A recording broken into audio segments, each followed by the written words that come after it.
Ahoj všem. Dneska si ukážeme, jak si založíte novou hru a budeme si povídat o hardcore modu. Tak když chcete začít hrát hru, tak jak jinak dáte novou hru a začnete nastavovat. Jak vidíte, tak máte celkem možnost vytvořit si 7 herních linií. To znamená, že můžete mít rozehraných celkem 7 různých her Kingdom Come Deliverance. Prostě 7 různých možností. Já mám 3, jak jsem říkala. Začal jsem hrát už hardcore, protože mě ta obyčejná nebaví, už je to moc jednoduchý. Mám tady ještě tyhle všechny prázdné, takže si zkusím třeba na tu 5 nastavit nějakou novou hru a začnu hrát od začátku a zkusím vás tou hrou postupně pomalinku provést. Takže si kliknu herní linie 5 a teď si musíte vybrat, co chcete. Já se budu zabývat tím hardcore modem, prostě jako vím, jako už tvrďácky, protože je to zábavnější, je to těžší a mě už tam potom nebaví jenom tak zběsile jezdit a jenom tam někoho mlátit a zkusím to prostě, aby to bylo těžký. Takže si vyberu hardcore mod.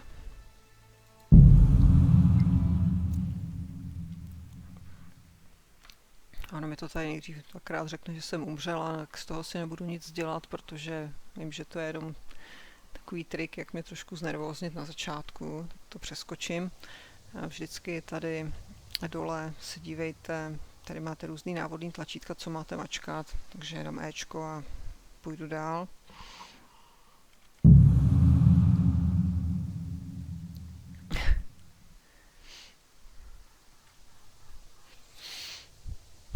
Já zase mě chtějí jenom tak znervóznit, že to bude hodně těžký, ale znervóznit se nenechám. Takže mačkám opět Ečko a postupuju dál. Tak a teď to teprve přijde. V tom hardcore modu si musíte na začátku nutně vybrat 2 negativní perky, nebo vlastnosti, nebo jak to říct. Perky, no. Který budete mít po dobu celé té hry. Už se jich nezbavíte, nedá se to přenastavit, takže si vyberete teď. Když si chcete vybrat, stačí na ně kliknout a nebo přes ně jezdit myší, ani klikat nemusíte a vlastně dole vám to ukazuje, o čem to je. Je to takový veselý, trošku i k pobavení. Například tady ten s tím, že vám tatínek něco dal na hlavu a pak z toho máte deprese, nedokážete mít na hlavě a přilbu a tak. Takže je to dobrý si to přečíst a vybrat si takovej perk negativní, který vám jako mentálně nejmíň vadí. Jo, jde o to, jako s čím se dokážete zžít a co vám jako nevadí, že to přežijete ne jako ta postavička, ale jako vy, jako hráči. Že? Já jsem si řekla, že se nebudu omezovat a nebudu si kazit žádný bojový styly nebo umění toho boje, že si dám perky, které se toho boje netýkají. Protože ten boj mi úplně nejde, tak si to přece nebudu ještě zhoršovat nějakým negativním perkem, že jo. Tak jsem si vybrala tadyhle noční můru, protože to je o tom, že když se prostě vyspíte v té posteli, což musíte občas, protože jste jinak hrozně unavený, tak poté, co vstanete, tak jste takový roztřesený a občas jako nemáte úplně světový a krásný reakce, ale mě to nevadí, protože si říkám, tak dobře, když vstanu, tak nepůjdu hned někoho mlátit, ale spíš půjdu, nevím, půjdu se někam najíst, nebo půjdu si sehnat nějakou tu bylinu a budu dělat takové věci, které nejsou ještě úplně důležitý, takže než to vyprchá, tak já se zabavím jinýma věcma, s kterýma nemám problém s třesavkou, že jo. Takže jsem si vybrala tu noční můru, kliknu na to, tímto označím. A pak jsem si vybrala tasemnici. A to je o tom, že pořád potřebujete jídlo. Jo? Jak vás ta semnice jako sužuje, jak vám to žere z těch střev, tak prostě máte málo jídla. A to mi taky nevadí, protože to jídlo vždycky někde seženete. Vždycky si něco někde obstaráte. To není takový problém mít jídlo. Když jsem hrála ty obyčejný lehký módy, tak, nebo tu lehkou verzi, tak mě to jídlo vždycky někde se zkazilo v tom inventáři a vlastně jsem ho měla tolik, že jsem nevěděla, co s ním. Tak jsem si říkala, dobrý, tak ta semnice mě nějak nebude nevýhodňovat a šup tam s ní. Jo, takže jsem si vybrala noční můry a ta semnici a půjdem na to. Tak křehký kosti teda taky opravdu nechci. Tak, tady jsem si to navolila. Tady mám zase nápovědu, že mám pokračovat XKem, tak pokračujem.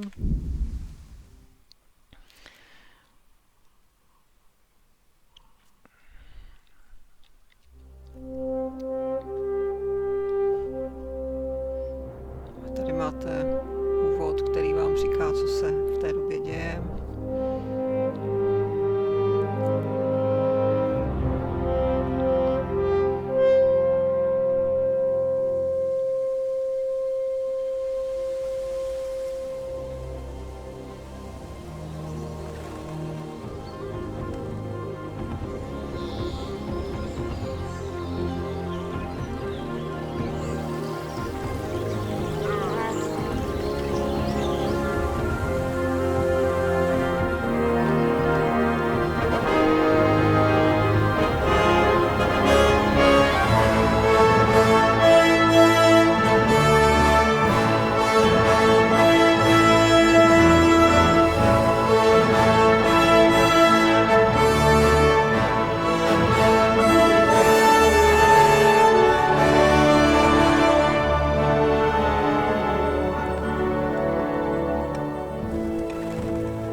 God bless. Same to you. Today's a scorcher.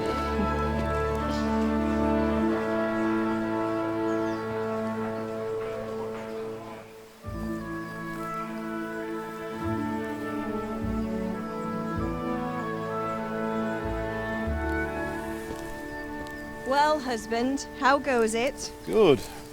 I should get it finished today. Where on earth is Henry? I need him to run some errands. He was still sleeping when I went out. At this hour? Blue-blooded idler. Well, it looks like he was out all evening, drinking like a lord. Go and get the lazy bones up then. Quick clout round the ear should do it. Mm-hmm.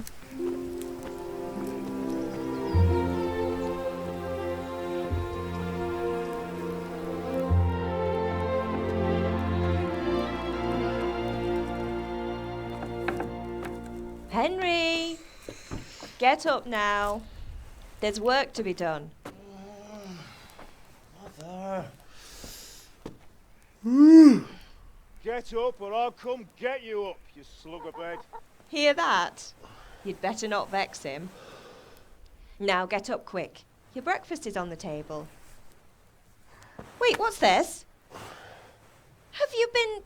Oh, Henry. How many times have I told you about fighting? Oh, it's nothing. It's just a scratch. You've been at that sword play again, haven't you?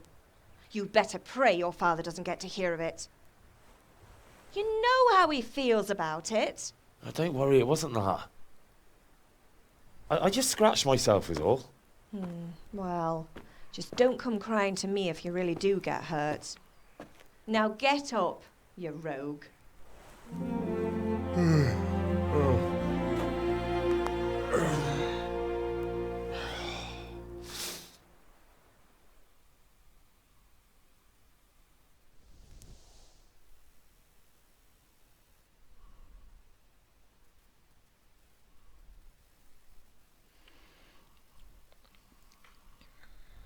Tak hra se potom různě načítá, trvá to různě dlouho. Potřeba chvilku vždycky počkat. I když se vám objeví tahle ta značka, tak ne, trvá to dlouho, nezoufejte, musíte prostě počkat a ta hra se postupně natáhne. Tak jak vidíte, budete hrát vždycky za Jindru. A fine state you're in this morning. What on earth did you get up to last night?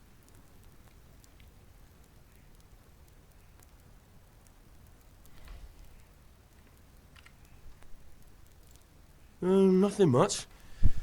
Me and the lads were just having a chat in the tavern. Some wayfarer stopped by. He was telling us what's going on in the world and, well, I lost track of time. Well, I hope he didn't fill your head with nonsense. Well, I've got a feeling there's something you're not telling me. And it's connected with that scratch on your hand. And that suspicious-looking character with a sword who turned up in town recently. Tak tady už začínáte zvyšovat svý perky tím, že si volíte různé možnosti odpovědí. Takže tady vám zatím nabízejí výřečnost, obratnost, vitalitu a sílu, tak si vyberte, co chcete. No, to je jedno nakonec. You think he's teaching me sword fighting, don't you? What use would that be to me? Here. I'm not lying to you, Ma. All right, then, if you say so. I don't mean to pry, but you know your father takes a dim view of such things. Tak a hra pokračuje tak, že vám dává různé úkoly a vy musíte postupem plnit. Ještě to doklikám. Can I get something to eat? I left some breakfast on the table. Help yourself. Můžete si tady klidně proklikat všechny možnosti, je to úplně jedno. Is father angry with me for sleeping late? He's not happy. Yesterday you promised him you'd help finish that sword for Sir Radzig. He's not as young as he was. And you know how his joints pain him. He's too proud to complain. But he needs your help, Henry. I know. Don't worry, Ma. Of course I'll help him. Good. He always says his knees ache when there's a storm coming. I hope they're wrong this time. It's looking like such a nice day. A když nechcete poslouchat všechny ty výlevy těch lidí v těch videosekvencích, tak se to dá přeskakovat klávesou Escape, z toho můžete utíkat. Když si dáte nebyli tu mý kamarádi, dáte Enter a nechcete to poslouchat, Did Matthew and tak Fritz come Escapem looking z for? toho No, I vyskakujete haven't seen. They shouldn't be hard to find. They'll be hanging around. a rychle přeskakujete. No, takže se s ní budete prostě bavit. Mother. You're nearly a grown man, Hal. Father will pass the forge on to you one day soon. You've been courting that Bianca for months now. Why do you have to keep wasting your time with those two layabouts? They're nothing but trouble. Do you need me to do anything, Ma? Ah, you're a good lad. But I'm fine.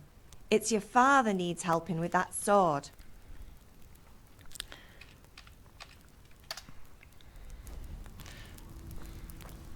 Tak jste na začátku hry. A to si probereme zase příště. A v dalším tutoriálu si řekneme, čím je speciální hardcore mod. No, než začneme hru, tak si to řekneme, protože je to dobrý vědět, abyste se nedostávali zbytečně do problémů. Takže to dnes teďko to skončíme. A uvidíme se zase příště.